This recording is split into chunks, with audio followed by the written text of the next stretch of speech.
Ketua DPRD Kabupaten Oku, Marjito Bahri, mengingatkan masyarakat untuk datang ke TPS pada 9 Desember mendatang guna menyalurkan hak suaranya dalam pemilihan bupati dan wakil bupati.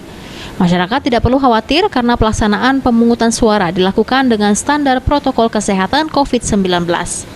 Dikatakan Marjito, penyelenggaraan pilkada sendiri sudah beberapa kali melakukan simulasi secara berjenjang agar pelaksanaan pilkada serentak tidak menjadi klaster baru penyebaran COVID-19. Di Kabupaten Oku sendiri, masyarakat diharapkan tetap mematuhi protokol kesehatan COVID-19 seperti tetap menggunakan masker dan menjaga jarak saat datang ke TPS. Lihat dari simulasi yang ada saat ini tentunya sangat memenuhi untuk standar COVID. Jadi himbauan ke masyarakat jangan sungkan, jangan takut pergi ke TPS dalam rangka mensukseskan pemilu kada ini. Tentunya kalau melihat situasi yang digambarkan tadi untuk standar COVID, saya pikir sudah sangat memenuhi syarat.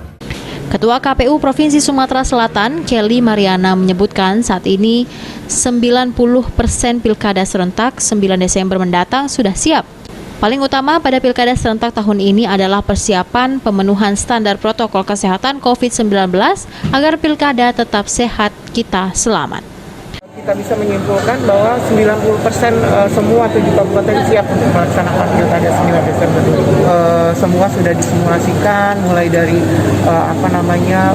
penerapan protokol kesehatan, kemudian juga akses untuk disabilitas, kemudian juga orang yang tidak memakai masker itu kemudian muncul kemarin dan diperagakan bahwa kalau misalnya tidak memakai masker itu akan diberi masker. Disabilitas itu bisa ada pendamping.